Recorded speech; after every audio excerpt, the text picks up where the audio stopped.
Hello hello, आवाज आ रही है? हेलो,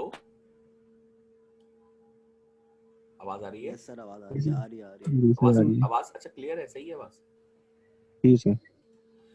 हाँ, मैं ये कह रहा था कि इनपुट रेजिस्टेंस एट बेस लिखा है ना, तो इनपुट रेजिस्टेंस बेस पे निकालनी है, तो बेस पर इनपुट रेजिस्टेंस कैसे निकालेंगे आप? कभी भी आपको कहीं पर रेजिस्टेंस कही जाती है तो उसका मतलब होता है V अपॉन I। सही कह रहा हूँ? रेजिस्टेंस का मतलब होता है V अपॉन I। बताएं, सही कह रहा हूँ? जी सर। तो अगर आप Yes, बेस पे निकाल रहे हैं तो करंट कौन सा होना चाहिए? Base current. और इन वोल्टेज कौन सा होना चाहिए? Base voltage. तो वो बेस वोल्टेज होता है बेस टू एमीटर, क्योंकि वोल्टेज एक पॉइंट पे होता नहीं ना, तो बेस टू एमीटर। तो ये जो चीज होगी वो होगी आपकी रेजिस्टेंस। यही हम करना चाह रहे हैं कि VB अपॉन IB करेंगे तो जो कुछ बचेगा वो आपकी रेजिस्टेंस होगी। तो यहाँ पर अगर मैं GM कर दूं तो ये बनेगा GM ओवर बीटा, और IB अगर मैं इधर ले आऊं तो ये बन जाएगा बीटा ओवर GM। ये बन जाएगा बीटा ओवर GM। क्या ख्याल है आपका? देखें, अगर मैं VB के नीचे IB ले जाऊं तो ये बीटा कर जाएगा, GM नीचे आएगा, तो VB over IB equal to होगा बीटा ओवर GM के। क्या ख्याल है आपका? हेलो, सही कह रहा हूँ? Yes sir. तो Yes, अच्छा, sir. अब आप उसको नाम दे दें VB ओवर IB को, क्योंकि VB over IB is the input resistance like this. इसको हम कहते हैं R पाई। इसको नोट कर लीजिए, बड़ा इंपॉर्टेंट पैरामीटर है R पाई। ये है input resistance eight base, R पाई। तो VB ओवर IB की वैल्यू क्या है? Beta over GM। तो ये R पाई का फार्मूला निकला है, बीटा ओवर GM। इसको नोट कर लें, R pi is beta over GM।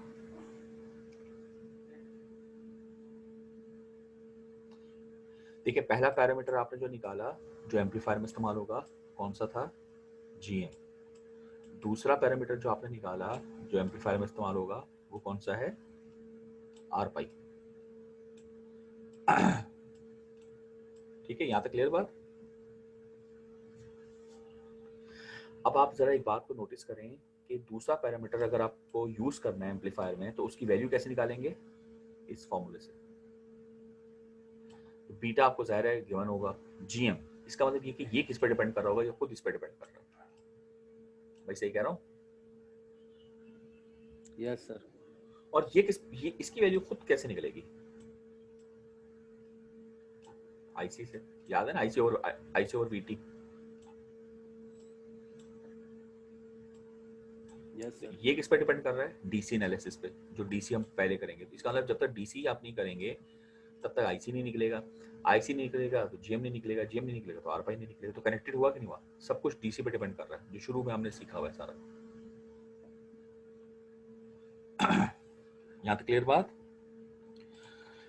अच्छा, एक बात बताएं, ये फॉर्मूला वो कह रहे हैं ये भी बन सकता है। कैसे? आपको जरूरत नहीं, आप यही कर लीजिएगा, मगर वैसे ये कैसे निकल सकता है? आप कहेंगे यार GM की वैल्यू होती है IC ओवर VT, तो अगर मैं सब्स्टिट्यूट कर दूं IC ओवर VT ऊपर चला जाएगा, और बीटा ओवर IC बराबर होता है IB, सॉरी IC नीचे ना, बीटा को नीचे ले आए, तो IC over IC upon beta बराबर होगा IB के। तो ये फॉर्मूला भी बन सकता है। तो ड्राइव तो कोई भी चीज हो सकती है, घुमा फिरा के। ठीक है ना? Yes, sir. देखिए ये लिखा हुआ है इन्होंने, IC over beta replaced by IB। हम R पाई को ऐसे भी लिख सकते हैं। कोई सवाल? कोई सवाल किसी का? नहीं sir. No, sir. Next no sir. ये 3 पैरामीटर हैं, हमने 2 निकालनी है, तीसरा आखिरी निकालने जा रहे हैं। GM था, एक R पाई था, तीसरा भी लिख लें। लिखें ammeter current and input resistance at ammeter. यानी कि यहाँ पर हमने बेस करंट किया था तो इनपुट रेजिस्टेंस बेस पे निकाली थी, अब हम एमीटर करंट कर रहे हैं तो इनपुट करंट एमीटर पे निकालेंगे। लिख लीजिए। तो इसका बारी बारी हमने तीनों करंट पे काम कर लिया। सबसे शुरू में कलेक्टर करंट से लेके चले थे तो GM निकला था, फिर बेस करंट को लेके चले थे तो R पाई निकला। अब हम एमीटर करंट को लेके चलेंगे तो देखिए क्या निकलता है। जाहिर है क्या निकलेगा बताएं? यहाँ इनपुट रेजिस्टेंस एट एमीटर है तो R ही निकलेगा, एमीटर पे रेजिस्टेंस। ये RE वो नहीं है जो R, कैपिटल R और E जो बाहर लगाते हैं, ये ट्रांजिस्टर की मॉडलिंग है, जो कि असल रेजिस्टेंस नहीं है, हम इसे मॉडल कर रहे हैं। खैर छोड़ें इसको। बताएं ये वाला फार्मूला बताएं, सबको मालूम है ना? ये बल्कि यहाँ लिख लेता हूँ IE, ये हमने शुरू में देखा था, बराबर होगा IC ओवर अल्फा। ये तो मालूम है ना सबको? जी सर। ये डीसी है, ये डीसी। अगर मैं ये कंबाइंड लिख दूं तो यहाँ पर भी कंबाइंड लिखना पड़ेगा, सही है। और कंबाइंड को मैं इस तरह से तोड़ सकता हूँ डीसी प्लस एसी में। यहाँ तक क्लियर बात? जी सर। जैसे ये लिखा है, ये कंबाइंड है, ये डीसी है, ये एसी है। तो वो ये कह रहा है कि अगर मैं इसको कंपेयर करूँ इन दो इक्वेशंस को, तो कंबाइंड कंबाइंड के साथ कंपेयर हो गई, आईसी और अल्फा आई के साथ ये रहा कंपेयर हो गया। तो जो ये है जाहिर है ये फिर ये होगा। तो उन्होंने कहा कि आई ई बराबर है आई सी ओवर अल्फा के। आई ई बराबर है आई सी ओवर अल्फा के। और आई सी की वैल्यू हमने वही शुरू में जो निकाली थी, दिखा देता हूँ दोबारा आपको अगर आप भूल गए। ये रही I C over V two into V B, I C over V T into V B, ये रहा। तो उन्होंने यहाँ अगर मैं सब्सटीट्यूट कर दूँ I C over V T into V B over alpha, तो ये चीज़ बन जाएगी। क्या ख्याल है आप लोगों का?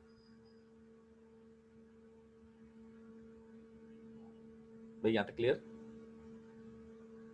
Yes sir. ओके।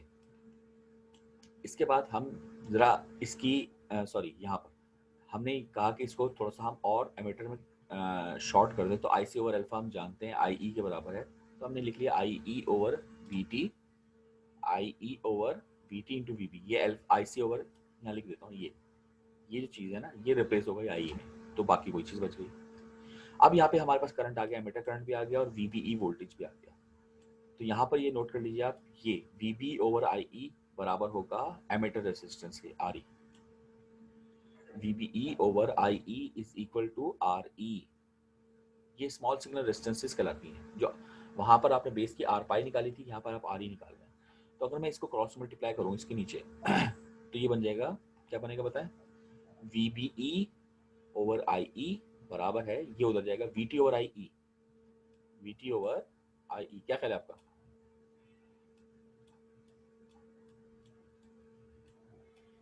बताइए। Yes sir. ये किसके बराबर है? VBE ओवर IE, और VB ओवर IE बराबर है RE के। तो मैं इसको RE कह सकता हूँ, यस सर। मैं इसको RE कह सकता हूँ, बताएं। Yes sir.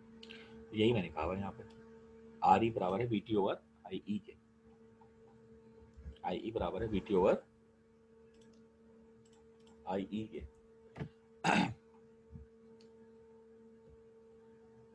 देख लिया, यहाँ तक कर लिया काम? Yes sir. Yes sir. अच्छा, और अगर मैं इसको रिप्लेस करूँ IC से, तो अभी हमने देखा था ना ये IE बराबर था IC ओवर अल्फा। IE बराबर था IC ओवर अल्फा, ये देखा था ना अभी आप लोगों ने। तो अगर मैं यहाँ सब्स्टिट्यूट कर दूँ IC ओवर अल्फा, तो अल्फा ऊपर नहीं चला जाएगा? चला जाएगा सर। क्या ये चीज़ बनेगी? बताएं, ये कैसे बनी? अल्फा ओवर जी। ये दोबारा बताएं। ये आपसे पूछ रहा हूँ कैसे बनी है अल्फा ओवर जी? यानी ये चीज अल्फा ओवर जी बन रही है, यहीं से बता IC बराबर होगा 1/GM के। दें। ये अल्फा ओवर जी बन रहा है, कैसे बन रहा है? सर IE बराबर होगा IC ओवर अल्फा के। आईसी ओवर अल्फा के, बिल्कुल ठीक। IC over alpha sir IC upon VT बराबर होता है GM के। बिल्कुल सही, अपॉन बिल्कुल सही, बिल्कुल सही, बिल्कुल सही, सही है। अरे सुन तो लो, सही कह रहे हो ना। देखो ये होगा आईसी ओवर अल्फा, अल्फा ऊपर चला गया, अल्फा आ गया ऊपर। VT अपॉन IC बराबर हो जाएगा 1/GM के। ये वी बच, सुनो तो, अल्फा बराबर बचा वीटी ओवर आईसी के, यही बचा ना? जी सर। और वीटी ओवर आईसी बिल्कुल आप सही कह रहे हैं, 1/GM के बराबर होता है, तो वो 1/GM आ गया। तो ये बन गया आपका अल्फा ओवर GM। उसके बाद वो कह रहा है अप्रोक्सीमेटली 1/GM कर लीजिए आप बेसिकली, या इसको ये रहने दें, बाहर इसको बॉक्स कर लें। आप अल्फा ओवर GM से भी निकाल सकते हैं 1/GM, किसी से भी निकालें। आर ही निकल रहा है GM से, अल्फा तो चलो गिवन होगा ना, क्योंकि अल्फा बराबर होता है बीटा अपॉन बीटा प्लस 1। तो आपको बीटा 100 दिया जाएगा तो अल्फा निकाल लेंगे ना।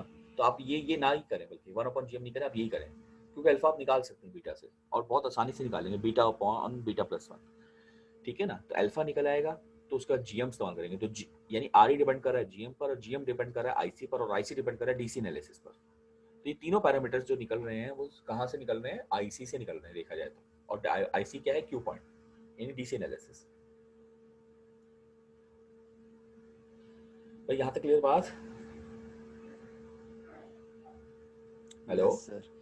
अब आखिरी चीज हमारी जो डेरिवेशन में आएगी, इसके बाद हम मॉडलिंग करेंगे, तो मॉडलिंग तो हम जब नेक्स्ट क्लास में करेंगे, ये आखिरी चीज कर लेते हैं, वोल्टेज गेन। देखिए वोल्टेज गेन, खत्म हो गया।